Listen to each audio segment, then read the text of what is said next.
Pai, prometo te pagar, disse meu filho horas antes de sumir com minha nora levando uma fortuna. Meu nome é Vicente Ferraz, tenho 60 anos e durante 35 deles construí um negócio honesto, vendendo papelaria aqui em São Paulo. 3 lojas espalhadas pela capital: Vila Mariana, Tatuapé e Pinheiros. Nunca fiquei rico, mas nunca faltou nada. Aprendi com meu pai que trabalho constrói caráter, e foi isso que tentei ensinar ao meu filho Rafael. Mas naquela terça-feira de março, quando ele entrou no meu apartamento na Vila Mariana com a Patrícia, sua esposa, eu não sabia que estava prestes a perder tudo. O sol da tarde entrava pela janela da sala, iluminando a mesa onde eu tinha acabado de assinar os papéis. Rafael segurava o contrato com as 2 mãos, os olhos brilhando de um jeito que eu não via há anos. Patrícia sorria ao lado dele, elegante como sempre, mas com aquele ar distante que nunca consegui decifrar completamente. Pai, isso aqui vai mudar nossas vidas, Rafael disse, a voz firme e cheia de convicção. A agência de marketing digital vai decolar. Já tenho 3 clientes interessados. Em 6 meses, você vai ver o retorno. Eu olhei para o extrato bancário na minha mão. 280 mil reais. Era tudo o que eu tinha guardado em 8 anos, mais o dinheiro da venda do terreno em Atibaia que meu pai me deixou. Uma vida inteira de economia, de acordar cedo, de almoçar marmita para guardar um pouco mais no final do mês. Rafael, meu filho, esse dinheiro é tudo que tenho. Você tem certeza que vai dar certo dessa vez? Ele se aproximou e colocou a mão no meu ombro. Pai, eu sei que errei antes. A loja de roupas, o e-commerce. Eu era imaturo, mas agora é diferente. Tenho experiência, tenho a Patrícia me ajudando, tenho um plano sólido. Patrícia acenou com a cabeça, mas não disse nada. Apenas aquele sorriso profissional, como se estivesse fechando um negócio qualquer. Olha aqui o contrato. Rafael abriu o documento na minha frente. 8 mil reais por mês durante 3 anos. Está tudo registrado, assinado, reconhecido em cartório. Você é meu pai, mas isso aqui é sério, é profissional. Eu queria acreditar. Deus sabe o quanto eu queria. Desde que me divorciei da Marta, 12 anos atrás, Rafael era o que me restava de família verdadeira. Eu não fui o pai mais presente quando ele era criança. Vivia entre as lojas, controlando estoque, fechando conta, correndo atrás de fornecedor. Talvez tenha faltado abraço, tenha sobrado dinheiro no lugar de tempo. Essa era minha chance de ajudá-lo de verdade, de vê-lo vencer. Tá bom, filho, eu confio em você. As palavras saíram da minha boca e Rafael me abraçou forte. Senti o cheiro do perfume caro que ele usava. Vi Patrícia pegar a bolsa de couro legítimo e pensei, eles vão conseguir. Dessa vez vai dar certo. Na manhã seguinte fiz a transferência, 280 mil reais. Confirmei 3 vezes antes de apertar o botão final. Meu coração acelerou quando vi o saldo da conta descer para menos de 10 mil reais. Rafael me ligou assim que o dinheiro caiu. Caiu aqui, pai. Obrigado, de verdade. Você não vai se arrepender. Semana que vem já começamos a estruturar tudo. Vai com Deus, meu filho. Desliguei o telefone e fiquei olhando pela janela. Lá embaixo, a rua da Vila Mariana fervilhava de gente voltando do trabalho. O cheiro de pão da padaria da esquina subia até o 3º andar. Eu me senti aliviado, quase feliz. Se você está gostando dessa história, deixe nos comentários de onde você está assistindo e se inscreva no canal para acompanhar os próximos capítulos. Vicente ainda não sabe, mas a vida dele está prestes a virar de cabeça para baixo. As primeiras semanas foram boas. Rafael me mandava mensagens animadas, falava dos equipamentos que estava comprando, do escritório que estava montando na Zona Oeste, dos contratos que estava prestes a fechar. Eu respirava aliviado toda vez que o telefone tocava. Na segunda-feira da 3ª semana, liguei para saber como estavam as coisas. Oi, pai, tá corrido aqui, mas tá indo. A gente se fala melhor no final de semana, tá? Tudo bem, filho. Só queria saber se precisa de alguma coisa. Não, tá tudo certo. Depois eu te mando fotos do escritório. As fotos nunca chegaram. No final de semana seguinte, ele não atendeu. Mandei mensagem. Nada. Liguei de novo na segunda. A ligação caiu direto na caixa postal. Senti um aperto no peito, mas tentei me acalmar. Ele deve estar atarefado. Começar um negócio é puxado. Mais uma semana se passou. Silêncio. Foi quando liguei para a Marta, minha ex-esposa. Vicente, tudo bem? Ela parecia surpresa. A gente só falava em aniversário ou Natal. Marta, você tem falado com o Rafael? Houve uma pausa. Não. Faz umas 3 semanas que ele não responde minhas mensagens. Achei estranho, mas pensei que estava ocupado. Por quê? Aconteceu alguma coisa? Meu estômago virou. Não. Só queria saber. Desliguei e fiquei parado no meio da sala, ouvindo o barulho do trânsito lá fora. O apartamento parecia menor, as paredes mais próximas. Tentei ligar para a Patrícia. Número inexistente. Fui até o endereço do escritório que Rafael tinha me passado. Um prédio comercial na Lapa. Subi até o 5º andar. A sala estava vazia. Nem placa, nem móvel, nada. Perguntei ao zelador. Aquele rapaz? Alugou, ficou 2 dias e sumiu. Nem pagou a 2ª parcela. O dono já está procurando ele. Meu mundo desabou ali, no corredor frio daquele prédio. Voltei para casa cambaleando. Subi as escadas porque não conseguia esperar o elevador. Tranquei a porta. Sentei no sofá e fiquei olhando para o teto. 280 mil reais, meu filho. Sumido. E naquele silêncio sufocante do apartamento, uma única pergunta martelava na minha cabeça. Como eu fui tão cego? Passei 3 dias sem sair de casa. Acordava de madrugada com o coração disparado, pegava o celular e olhava a tela vazia. Nenhuma mensagem. Nenhuma chamada perdida. Nada. Tentei ligar para Rafael mais 20 vezes. O número continuava caindo direto na caixa postal. O número que você discou não pode atender no momento. Aquela voz automática virou uma tortura. Na quinta-feira, a dona Célia, funcionária da minha papelaria da Vila Mariana há 18 anos, apareceu no meu apartamento. Ela tinha a chave reserva para emergências. Seu Vicente, o senhor não apareceu na loja em 3 dias. Tá tudo bem? Eu estava sentado no sofá, ainda de pijama, a barba por fazer, cercado de xícaras de café frio. Célia, As palavras travaram na garganta. Ela entrou, fechou a porta e sentou ao meu lado. O que aconteceu? E então eu contei tudo. O empréstimo, o sumiço, o escritório vazio. A cada palavra, sentia o peso da vergonha apertar meu peito. Quando terminei, estava com os olhos cheios d'água. Dona Célia segurou minha mão. Meu Deus, Vicente, isso não é só dinheiro, é traição. Ele é meu filho, Célia, meu único filho. E por isso dói mais ainda. Ela respirou fundo. O senhor já procurou a polícia? Balancei a cabeça. Não sei nem por onde começar. Tenho vergonha, Célia. Vergonha de ter sido tão idiota. O senhor não foi idiota. O senhor foi pai. E isso não é crime. Ela me obrigou a tomar banho, me arrastou até a padaria da esquina e pediu 2 pães na chapa com manteiga. A gente sentou numa mesinha de fórmica, enquanto o movimento da manhã acontecia ao redor. O cheiro de café fresco, o barulho das motos na rua, a vida seguindo como se nada tivesse acontecido. Vicente, o senhor precisa agir. Não pode ficar parado. Eu sei, mas não sei o que fazer. Foi quando o seu Osvaldo entrou na padaria. Ele me viu, veio direto para a nossa mesa. Vicente, faz tempo que não te vejo na barbearia. Tá devendo um corte, hein? Osvaldo era dono da barbearia na esquina há 40 anos. A gente se conhecia desde que me mudei para a Vila Mariana. Mais que cliente e barbeiro, éramos amigos de verdade. Célia olhou para mim e para ele. Seu Osvaldo, senta aqui. O Vicente precisa de conselho. Osvaldo puxou uma cadeira. E mais uma vez contei a história.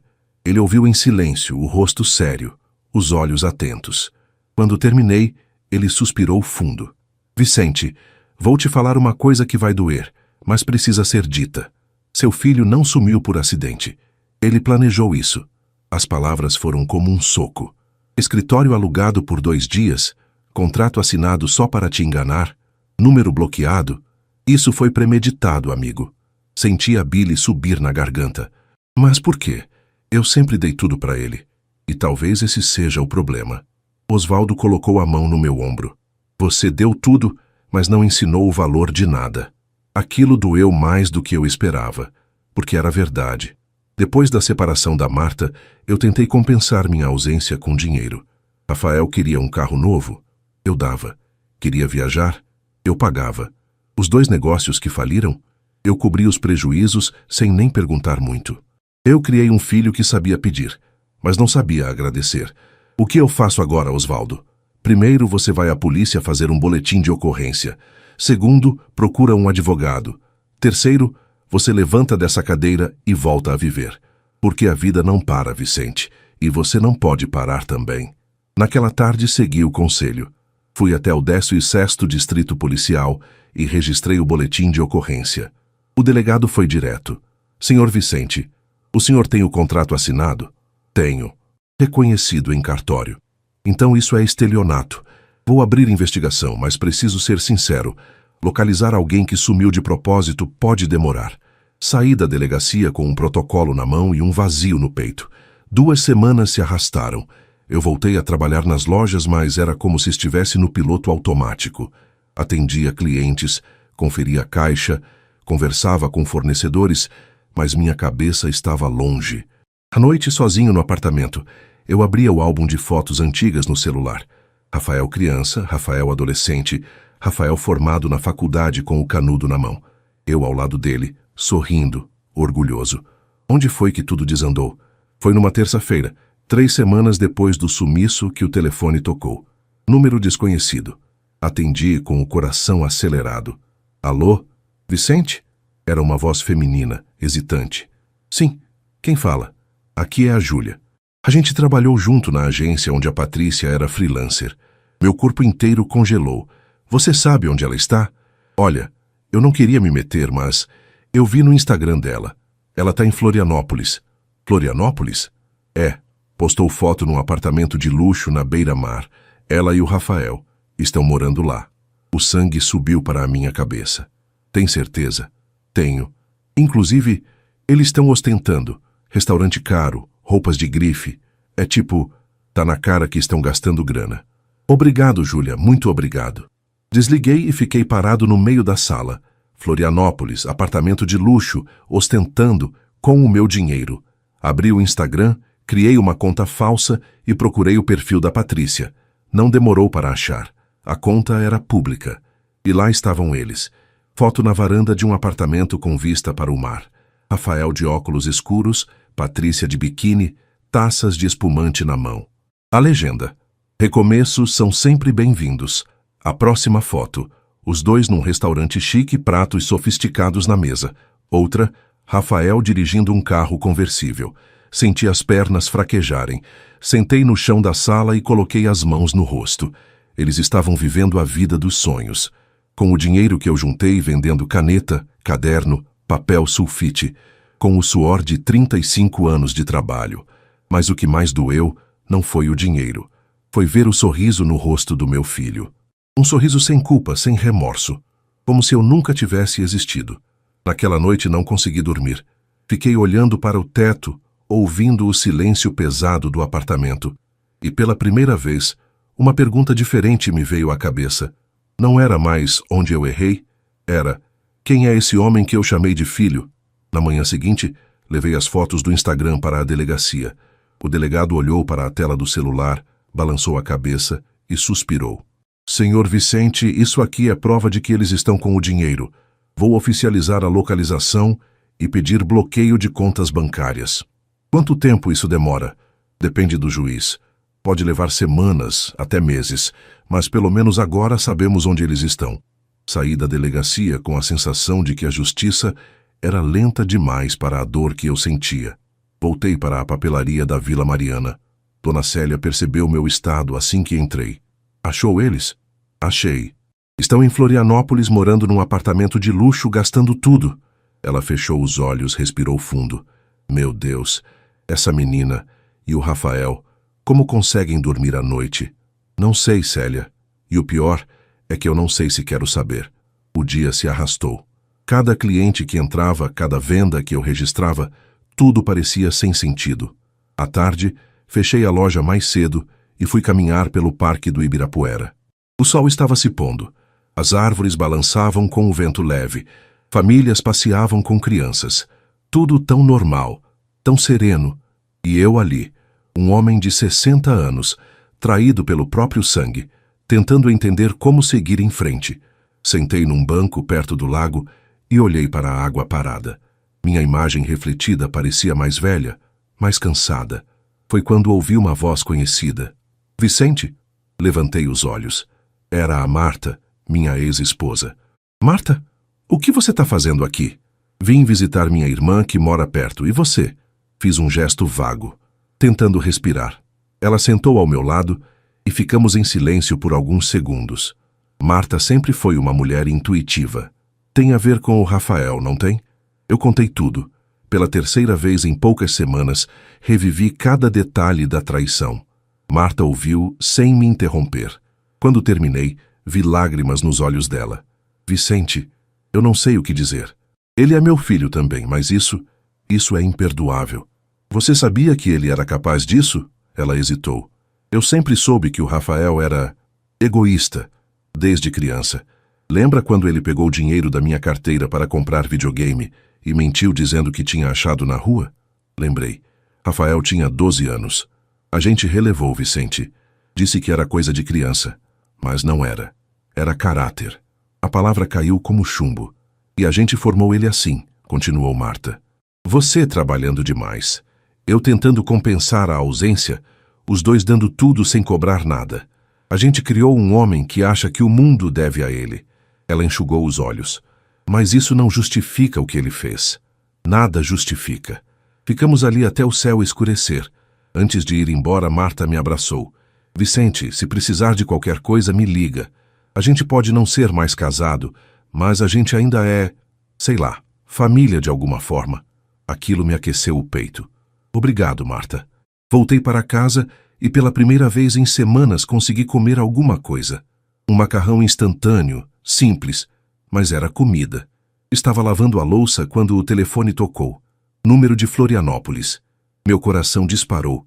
Sequei as mãos e atendi. Alô? Pai? Era a voz do Rafael. Calma, quase casual. Fiquei mudo por 2 segundos. A raiva subiu como lava. Rafael, pai, eu precisava te ligar. Eu sei que você deve estar preocupado. Preocupado? Minha voz saiu mais alta do que eu pretendia. Você sumiu com 280 mil reais, me bloqueou, mudou de cidade. E você acha que eu estou preocupado? Silêncio do outro lado. Pai, calma. Deixa eu explicar. Explicar o quê, Rafael? Que você me roubou, que você planejou isso. Não foi roubo, pai. O dinheiro era emprestado. Eu vou pagar de volta. Então por que sumiu? Por que bloqueou meu número? Por que está morando num apartamento de luxo em Florianópolis? Mais silêncio. Eu precisava de um tempo para estruturar as coisas.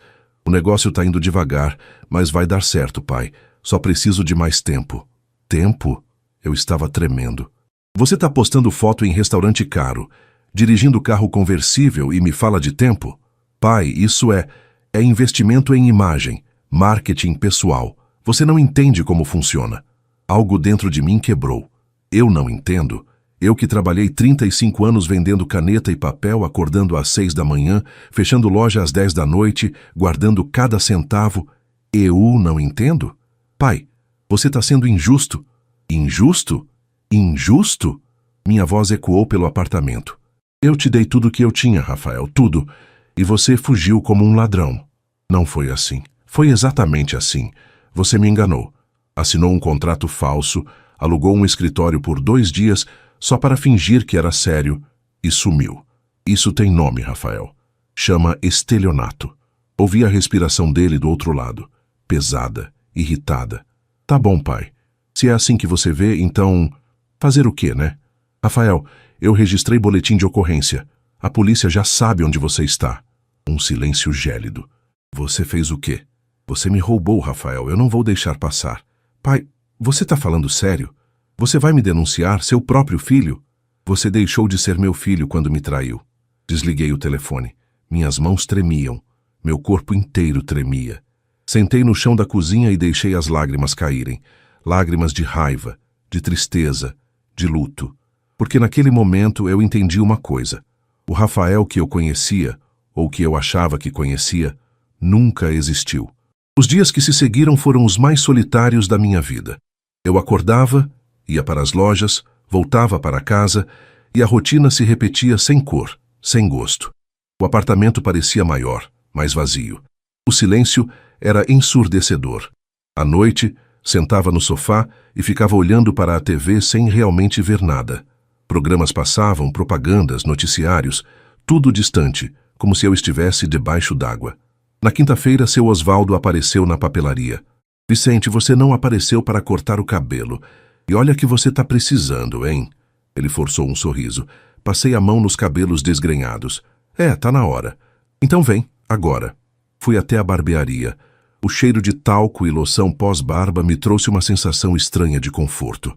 Osvaldo me fez sentar na cadeira e começou a trabalhar em silêncio. Depois de uns 5 minutos, ele parou e olhou para mim pelo espelho. Vicente, eu vou te contar uma coisa que nunca contei para quase ninguém. Eu ergui os olhos para encontrar os dele no reflexo. Eu tive um filho também, há muito tempo atrás. Isso me surpreendeu. Osvaldo nunca falava da vida pessoal. Ele se chamava Carlos. Lindo menino, esperto, cheio de vida. A voz dele ficou mais baixa. Quando ele fez 20 anos, pegou todas as economias que eu e minha esposa tínhamos guardado para comprar uma casa. Disse que ia investir num negócio de importação. Sumiu por 8 meses. Meu peito apertou. Quando ele voltou, estava quebrado. Tinha perdido tudo em jogo. Cassino, aposta. Viciado. Osvaldo respirou fundo. Eu e minha esposa quase nos separamos por causa disso. A dor era grande demais. E o que você fez? Eu perdoei, mas coloquei limite. Ele morou com a gente, mas teve que trabalhar para pagar cada centavo de volta. Levou 6 anos. E sabe de uma coisa? Aquilo salvou ele. Hoje o Carlos é pai de família, trabalha numa metalúrgica. Homem direito. Ele voltou a cortar meu cabelo. O que eu quero dizer, Vicente, é que dor de filho é a pior que existe. Porque a gente ama mesmo quando dói. Mas amar não é ser capacho. Você fez certo em denunciar. Agora, se ele voltar pedindo perdão de verdade, aí você decide se dá outra chance. Mas só se for de verdade. Saí da barbearia com o cabelo cortado e o coração um pouco mais leve. No sábado, Dona Célia me convidou para almoçar na casa dela. Não aceito não como resposta, seu Vicente. Você vai comer comida de verdade hoje. Fui. A casa dela ficava num bairro simples, perto do metrô Saúde. Pequena, mas cheia de vida. Os 3 filhos dela estavam lá, barulho de criança, cheiro de comida caseira no fogão. Sentamos à mesa e Célia serviu arroz, feijão, bife acebolado e farofa. Comida simples, mas feita com carinho. Seu Vicente, disse o filho mais velho dela, um rapaz de uns 25 anos. A minha mãe fala muito do senhor. Diz que o senhor é patrão, mas é gente boa de verdade. Isso me emocionou mais do que eu esperava. Seu filho, é a Célia que faz tudo funcionar. Eu sou só quem assina o cheque. Célia deu uma risada. Para com isso, Vicente. Você é um homem bom. E homem bom merece gente boa ao redor. Depois do almoço, ficamos conversando na sala. Célia me contou sobre as dificuldades que passou quando o marido a deixou com 3 filhos pequenos. Eu pensei em desistir, seu Vicente.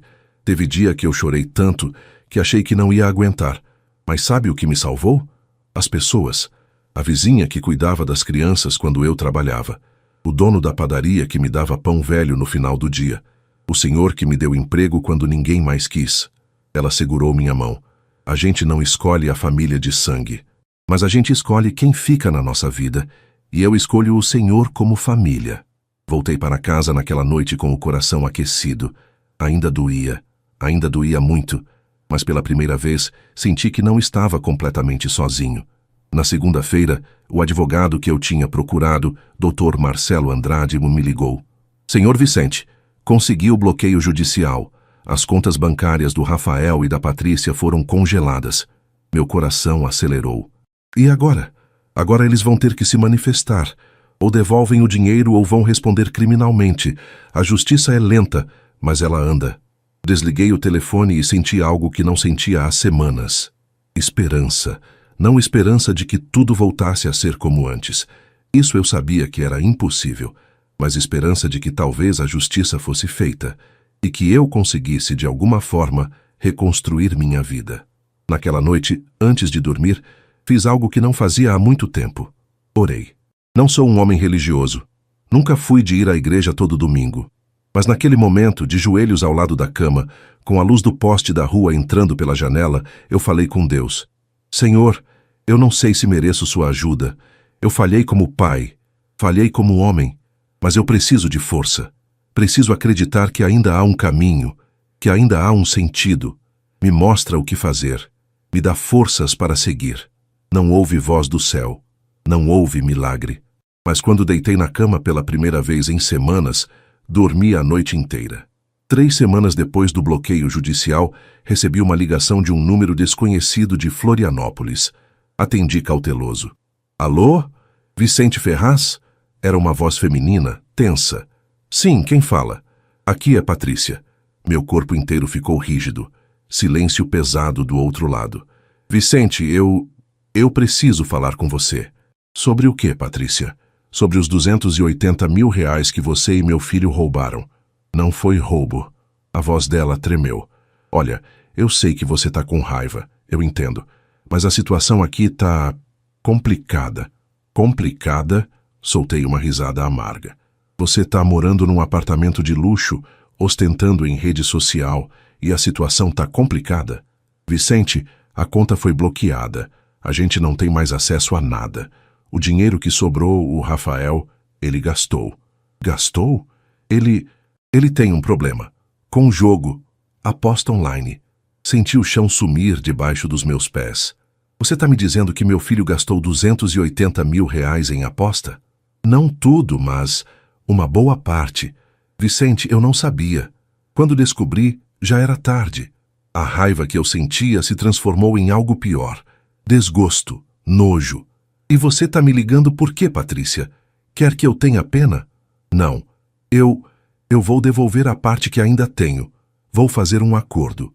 Mas o Rafael, ele não quer falar com você. Ele está revoltado, diz que você o traiu chamando a polícia. Eu respirei fundo. Eu que traí ele. Eu sei que não faz sentido, mas é assim que ele pensa. Patrícia, vocês dois vão ter que responder na justiça. Não é comigo que vocês têm que acertar agora. É com a lei. Eu sei. A voz dela ficou ainda mais baixa. Vicente, eu sinto muito. De verdade. Desliguei sem responder. Sentei no sofá e fiquei olhando para a parede. Aposta. Jogo online. Vício. Meu filho não era só egoísta. Ele era doente. E eu nunca percebi. Liguei para o Dr. Marcelo. Doutor, a Patrícia me ligou. Disse que quer devolver parte do dinheiro e fazer um acordo. Ótimo. Isso facilita. Vou entrar em contato com o advogado deles. Mas, Sr. Vicente, preciso ser honesto. Você não vai recuperar tudo. Se ele realmente gastou boa parte em jogo, o dinheiro já era. Eu sei, mas podemos conseguir pelo menos metade. E ele vai ter que assinar um termo, reconhecendo a dívida. Tá bom. Desliguei e senti um vazio enorme. Não era sobre o dinheiro. Nunca foi só sobre o dinheiro. Era sobre confiança. Era sobre família. Era sobre tudo que eu achava que conhecia. E no fim, não conhecia nada. Naquela semana, voltei a frequentar a papelaria com mais frequência. Trabalhar me distraía. Dona Célia percebeu que eu estava diferente. Vicente, você parece mais leve. Será? Tá. Não sei explicar, mas parece que você tá aceitando. Talvez ela estivesse certa. No sábado, seu Osvaldo me chamou para tomar uma cerveja num boteco da Vila Mariana. Sentamos numa mesa de plástico na calçada, pedimos 2 chopes e ficamos ali, vendo o movimento da rua. Vicente, posso te fazer uma pergunta? Claro. Você ainda ama seu filho? A pergunta me pegou de surpresa. Fiquei em silêncio, mexendo no copo. Eu não sei, Osvaldo. Amor de pai não some assim, de uma hora para outra. Mas o que eu sinto agora é decepção, tristeza e cansaço. É um luto. Como assim? Você está de luto pelo filho que você achava que tinha, porque o filho real, esse que te roubou e sumiu, esse você nunca conheceu de verdade. Osvaldo bebeu um gole. E luto dói, mas passa. E se ele voltar pedindo perdão? Aí você decide, mas não decide agora. Decide quando a poeira baixar, quando você tiver clareza. Perdão não é esquecer, é escolher seguir sem o peso do ódio. Voltei para casa pensando naquelas palavras. 2 meses depois, Dr. Marcelo me ligou com novidades. Senhor Vicente, fechamos o acordo. Patrícia vai devolver R$120 mil parcelado em 10 vezes. Rafael assinou o termo de dívida reconhecendo o restante, mas alegou insolvência. 120 mil, menos da metade. E criminalmente. Eles vão responder, mas provavelmente vão pegar pena alternativa. Serviço comunitário, talvez. Justiça manca, mas era o que tinha. Obrigado, doutor. No dia que recebi a primeira parcela, R$ 12.000, sentei na sala e olhei para o extrato bancário. Não senti alívio. Não senti vitória. Senti vazio, porque o dinheiro voltou. Mas meu filho não. E talvez nunca voltasse. Foi num domingo de junho, 3 meses depois do acordo judicial, que Dona Célia me convidou para ir à igreja com ela. Vicente, não precisa ser crente. Só vem. Tem um grupo de apoio que se reúne depois do culto. São pessoas que passaram por perdas, traições, coisas difíceis. Acho que pode te fazer bem.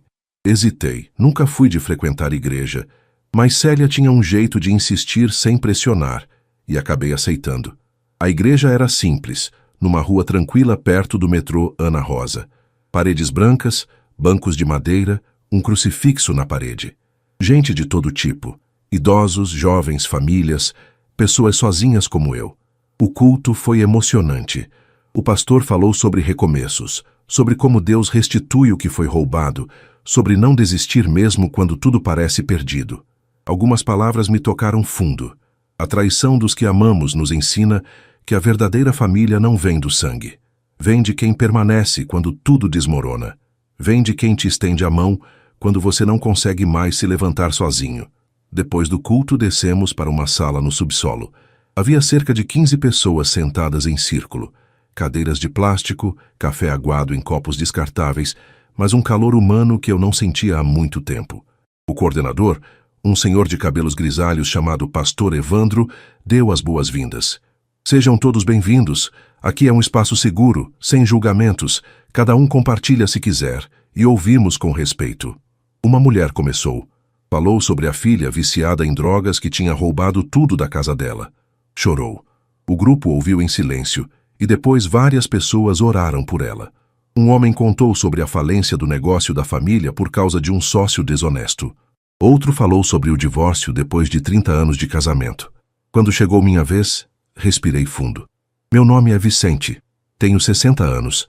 E há 4 meses meu único filho sumiu com R$ 280.000 que eu emprestei a ele. Contei tudo. A promessa, o contrato falso, o sumiço, a descoberta, o vício em jogo, o acordo judicial. Quando terminei, uma senhora de uns 70 anos, cabelos brancos e olhos doces, segurou minha mão.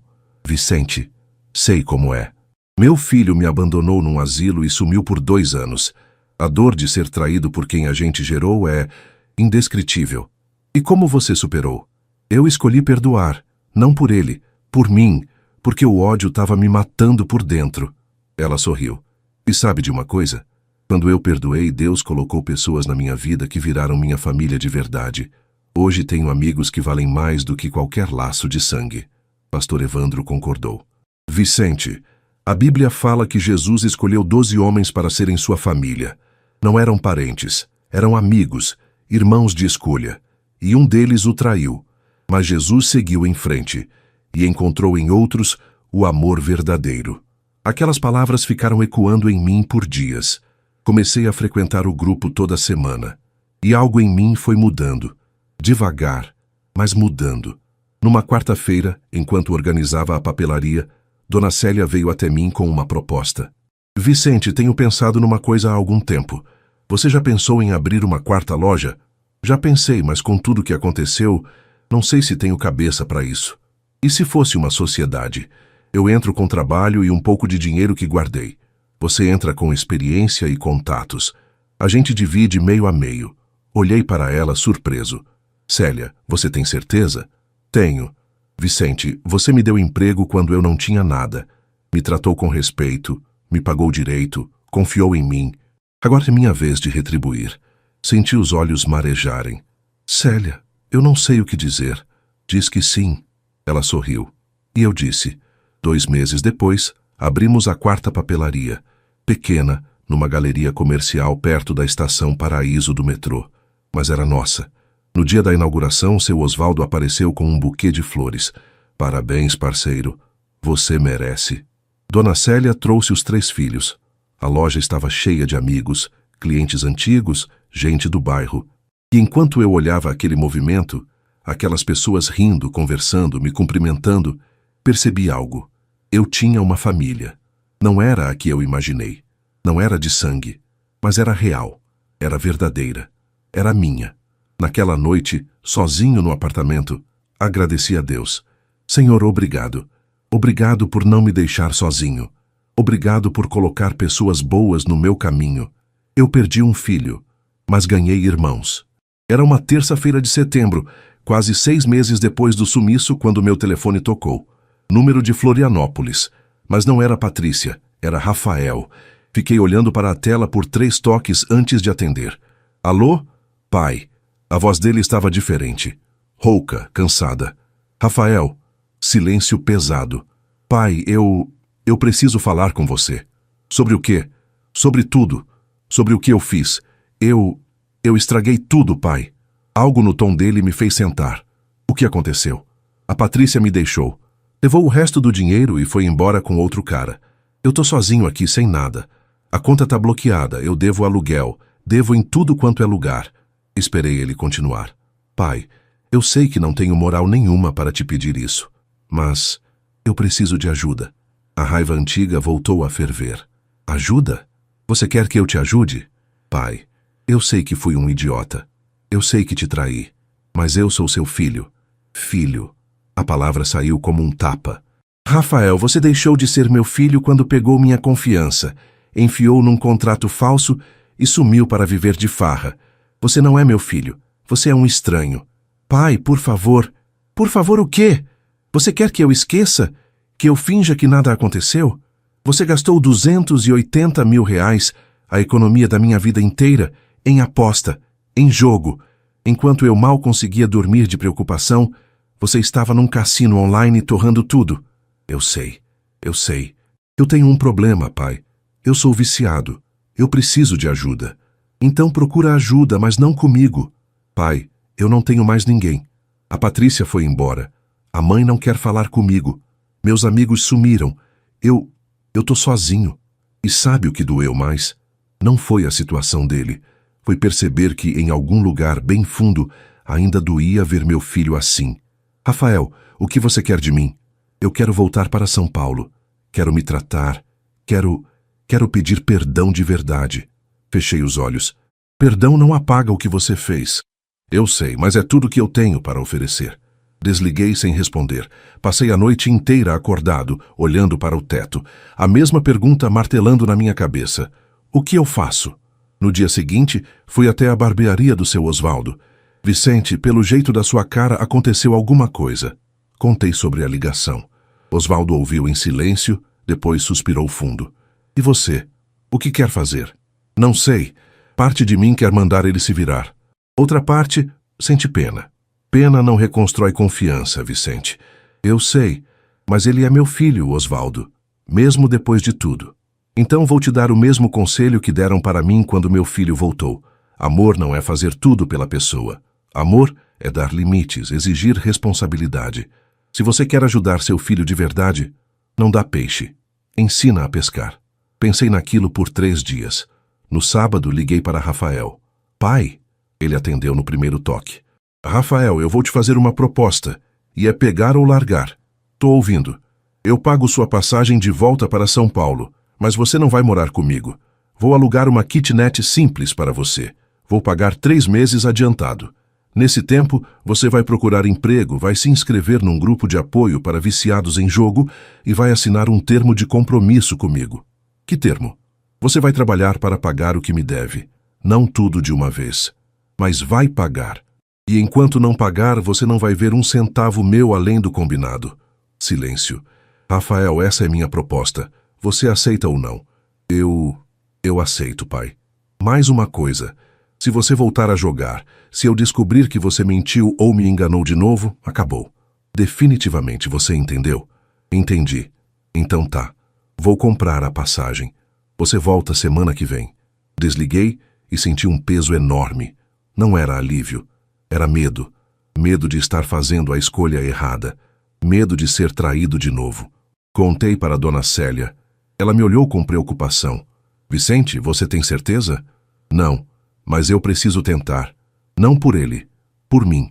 Para saber que fiz o que era certo. E se ele te decepcionar de novo?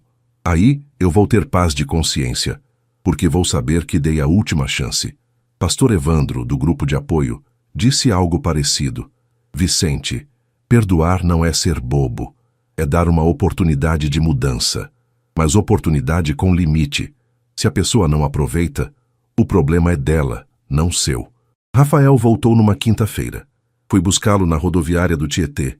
Quando o vi descendo do ônibus, quase não o reconheci. Ele estava magro, barbudo, com olheiras profundas. A roupa amarrotada, a mochila velha nas costas. Nossos olhos se encontraram. Ele parou a alguns metros de distância. Oi, pai. Oi. Ficamos ali parados, sem saber o que fazer. Não houve abraço. Não houve choro. Só um silêncio pesado. Vamos, eu disse, e caminhei na frente. Levei Rafael até a kitnet que eu tinha alugado. Um quartinho simples na Vila Guilherme. Mobília básica, mas limpo e seguro. Aqui é seu espaço. 3 meses pagos. Depois disso, é com você.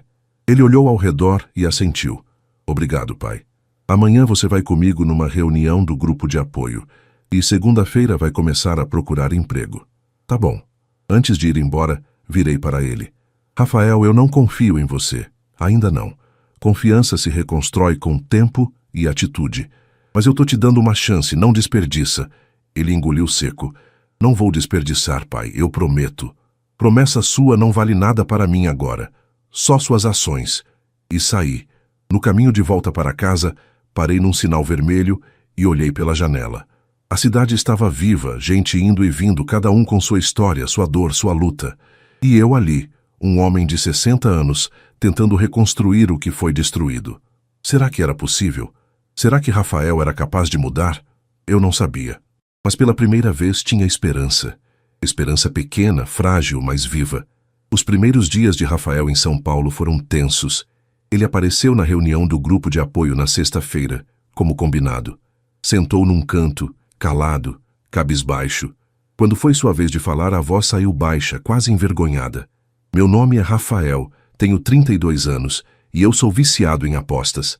Foi a primeira vez que eu o ouvi admitir isso em voz alta. Ele contou um pouco da história. As primeiras apostas há 5 anos. A sensação de poder. A ilusão de controle. Como tudo foi piorando. Como ele perdeu dinheiro. Mentiu para a Patrícia. Pediu emprestado de agiota. E como ele roubou do próprio pai. Quando ele terminou, estava chorando. Pastor Evandro foi gentil, mas direto. Rafael, reconhecer é o primeiro passo. Agora vem a parte difícil. Mudar. E isso só depende de você. Na segunda-feira, Rafael começou a procurar emprego. Não foi fácil. Ele tinha currículo bom, mas nenhuma referência recente.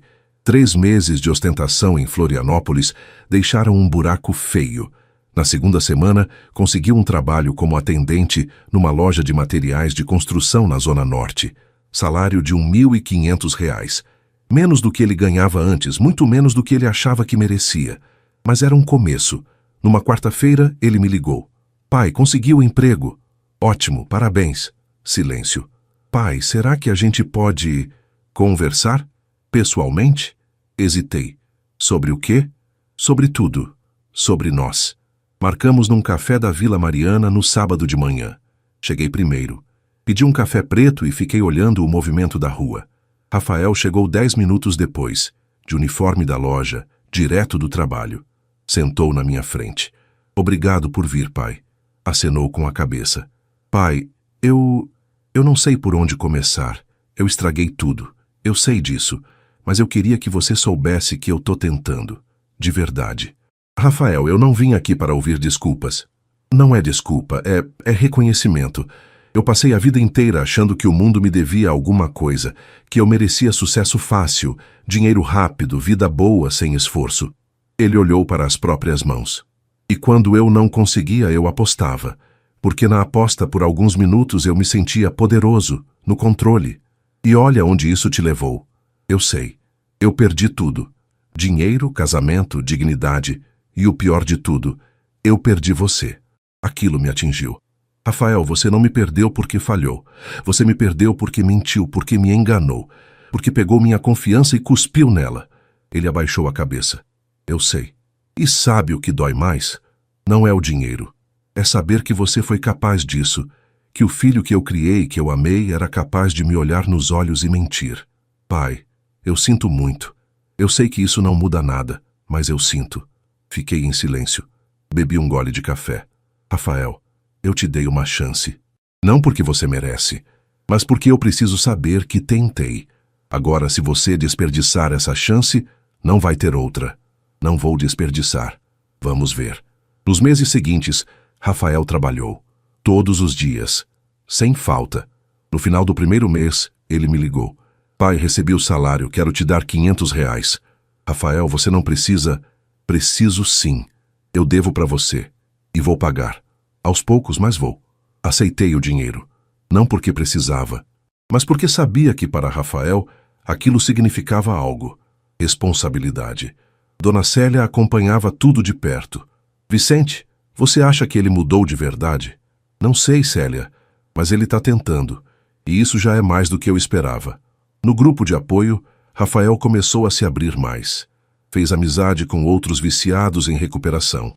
Um deles, o João, virou uma espécie de mentor. Rafael, a gente vai cair várias vezes, mas o importante é levantar, João dizia. E Rafael caiu. Na 8ª semana ele recaiu. Apostou R$ 200 num site de cassino online. Perdeu tudo em uma noite. No dia seguinte, ele apareceu na papelaria, os olhos vermelhos. Pai, eu preciso te contar uma coisa. Senti o estômago apertar. Eu apostei. R$ 200. Eu quebrei a promessa. A raiva voltou. Rafael, eu sei que estraguei tudo de novo, mas eu vim te contar, porque eu não quero mais mentir. Respirei fundo. Rafael, senta. Ele sentou. Eu sentei na frente dele. Você apostou, perdeu e agora? Agora eu vou começar de novo. Vou procurar ajuda profissional, vou fazer terapia e vou pagar esses R$ 200 que desperdicei. Como? Vou fazer extra. Fim de semana. O que for preciso.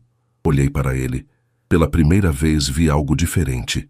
Não era o Rafael confiante, cheio de promessas vazias. Era um homem quebrado, mas honesto. Tá bom. Mas se acontecer de novo, Rafael, acabou. Não vai acontecer de novo. E não aconteceu. Rafael começou terapia com uma psicóloga especializada em vícios. Começou a frequentar reuniões diárias do grupo de apoio. Arrumou um trabalho extra aos sábados, descarregando caminhão num depósito. E todo mês, sem falta, me dava R$ 500. Aos poucos, algo em mim foi amolecendo. Num domingo, 4 meses depois do retorno dele, eu o convidei para almoçar na minha casa. Fiz macarronada. Simples, mas era o que eu sabia fazer. A gente comeu em silêncio no começo. Depois, Rafael falou. Pai, obrigado. Por quê? Por não ter desistido de mim, eu não merecia. Mas você não desistiu. Senti um nó na garganta. Rafael, eu não fiz isso por você. Fiz por mim. Para ter paz. Eu sei. Mas ainda assim, obrigado. Naquela tarde, a gente assistiu um jogo de futebol na TV. Não conversamos muito, mas tinha algo diferente ali. Não era confiança plena, não era perdão completo, mas era um começo. E às vezes, um começo já é tudo. Era dezembro quando o teste verdadeiro chegou. Rafael trabalhava havia 6 meses, pagava o aluguel da kitnet sozinho, nunca tinha faltado uma parcela do que me devia. Estava diferente, mais magro, mais sério, menos falante, mais presente. Foi numa quinta-feira que ele me ligou, a voz estranha. Pai, preciso falar com você, pessoalmente. Meu coração apertou. Aconteceu alguma coisa? Não, não é nada ruim, mas preciso conversar. Marcamos no mesmo café da Vila Mariana. Quando cheguei, Rafael já estava lá. Tinha uma pasta na mão. Pai, senta. Sentei. Ele abriu a pasta e tirou alguns papéis. Pai, eu recebi uma proposta de emprego, numa agência de marketing digital. É júnior, mas é na área que eu estudei. Senti um misto de esperança e medo. E salário é 2.800. Mais do que o dobro do que ganho agora. Ele respirou fundo. Mas tem um porém. Qual? É em Curitiba. O chão sumiu. Curitiba? É. A agência é de lá. Eles viram meu currículo, gostaram, me chamaram para entrevista online. Fizeram 3 entrevistas. E me aprovaram. Fiquei em silêncio. Pai, eu sei o que você deve estar pensando. Que eu vou fugir de novo. Que é desculpa para sumir. Mas não é. Eu juro que não é. Rafael. Pai, Eu tô há 6 meses trabalhando, pagando minhas contas, te pagando. Eu tô na terapia, tô no grupo, eu mudei, de verdade. Ele me olhou nos olhos, mas essa oportunidade é a chance de reconstruir minha carreira, de verdade. Respirei fundo. E você quer ir? Quero, mas não sem a sua bênção. Minha bênção. Pai, eu não vou para lugar nenhum se você disser não, porque eu te devo. Não só dinheiro, eu te devo respeito e confiança. Fiquei olhando para ele. Aquele homem de 32 anos, com olheiras de trabalho duplo, roupa simples, mãos calejadas. Não era mais o Rafael de antes. E como você vai pagar o que me deve se estiver em Curitiba? Vou continuar depositando todo mês. Posso aumentar para R$ 800 e vou vir te visitar. A cada 2 meses. Rafael, você tem certeza que não é fuga? Ele olhou para baixo, depois de volta para mim. Pai, eu entendo se você não confia. Eu dei motivo de sobra, mas eu preciso dessa chance, não só pelo dinheiro, mas para provar para mim mesmo que eu consigo. Pensei por longos segundos. Tá bom. Sério? Mas com uma condição. Você me passa endereço, telefone fixo do trabalho, nome do chefe. E se você sumir, Rafael, dessa vez eu não vou atrás. Acabou. Definitivamente. Eu aceito. E ele foi. 2 semanas depois, Rafael se mudou para Curitiba. Dona Célia ficou preocupada. Vicente, e se ele sumir de novo? Aí eu vou saber que fiz minha parte e vou seguir em frente. Seu Osvaldo foi mais otimista.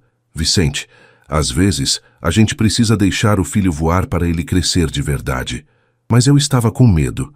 Medo de ser traído de novo. Medo de ser idiota de novo. No primeiro mês, Rafael me ligou toda semana. Mandava fotos do apartamento pequeno que dividiu com um colega de trabalho, da agência das ruas de Curitiba. E no dia 5, sem falta, depositou R$ 800. No segundo mês, a mesma coisa. No terceiro mês, ele veio me visitar. Desceu do ônibus na rodoviária do Tietê num sábado de manhã. Quando o vi, não contive um sorriso. Oi, pai. Oi, filho. Dessa vez teve abraço. A gente passou o fim de semana juntos. Levei ele para conhecer a nova papelaria que abri com a Célia. Apresentei ele para o pessoal do grupo de apoio. Almoçamos na casa da dona Célia, onde os filhos dela trataram Rafael com carinho. No domingo à noite, antes de ele voltar para Curitiba, sentamos no sofá da minha sala. Pai, eu sei que ainda falta muito para eu reconquistar sua confiança, mas eu quero que você saiba que eu tô tentando. Todo dia. Eu sei, filho. Pai, você me perdoou? A pergunta me pegou de surpresa. Fiquei em silêncio, pensando. Rafael, perdão não é esquecer. Não é fingir que nada aconteceu. Perdão é escolher não carregar o peso do ódio. E sim, eu te perdoei. Mas confiança leva tempo. Ele assentiu. Eu vou provar que mereço. Nos meses seguintes, Rafael provou. Ele depositou todo mês, sem falta. Ligava toda semana. Vinha me visitar a cada 2 meses. E mais do que isso, ele estava crescendo.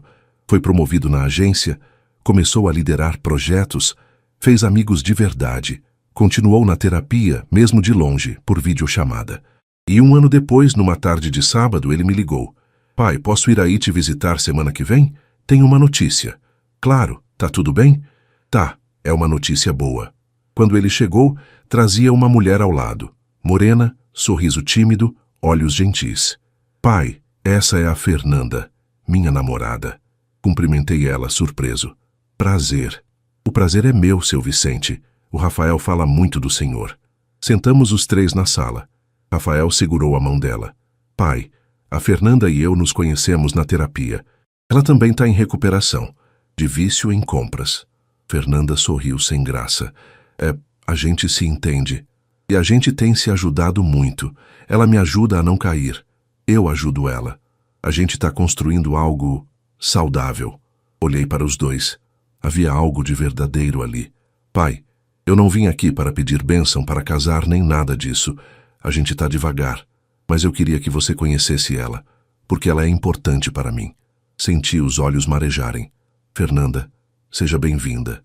Naquele fim de semana vi meu filho de um jeito que nunca tinha visto. Maduro, responsável, feliz. E percebi algo. Ele tinha crescido. Não por mim, não pelo dinheiro que perdeu, mas pela dor que viveu. 2 anos depois do dia em que Rafael sumiu com minha fortuna, eu estava sentado na varanda do meu apartamento, tomando café numa manhã de domingo. O sol entrava forte pela janela. Lá embaixo, a rua da Vila Mariana estava tranquila, só alguns passarinhos cantando. O cheiro de pão da padaria subindo pela calçada. Meu celular tocou. Era Rafael. Oi, pai. Acordou cedo? Você me conhece. Tô sempre de pé antes das 7. Ele riu. Pai, eu e a Fernanda vamos aí na próxima semana. Tenho uma surpresa para você. Que surpresa? Surpresa não se conta.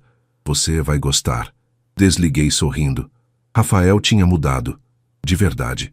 Fazia 2 anos que ele me pagava religiosamente todo mês. Já tinha devolvido quase 90 mil reais. Não era tudo, mas era muito mais do que dinheiro. Era prova. Prova de caráter, de mudança, de respeito. Ele continuava em Curitiba, mas a distância não nos afastou. A gente conversava toda semana. Ele vinha me visitar a cada 2 meses. E às vezes eu ia até lá. Conhecia a Fernanda melhor. Uma mulher boa, batalhadeira, que ajudou Rafael a se manter firme. Eles moravam juntos agora, num apartamento pequeno, mas honesto. Na terça-feira seguinte eles chegaram. Rafael entrou no meu apartamento sorrindo. Fernanda ao lado dele. Pai, senta aí, a gente tem algo para te falar. Sentei no sofá, curioso. Rafael olhou para Fernanda. Ela acenou, incentivando.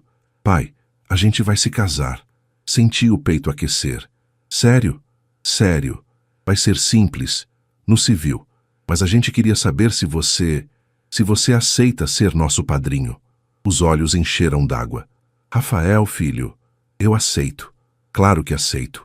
Fernanda se levantou e me abraçou. Obrigada, seu Vicente. Obrigada por não ter desistido dele. Eu não desisti porque ele é meu filho. E filho a gente não abandona, mesmo quando dói. Naquela noite, jantamos juntos. Fiz um macarrão à bolonhesa, a receita da minha mãe, e ficamos conversando até tarde. Rafael contou sobre os planos deles. Queriam ter filhos um dia. Queriam comprar uma casa. Sonhos simples, mas reais. E eu percebi. Ele não era mais o menino mimado que achava que o mundo lhe devia algo.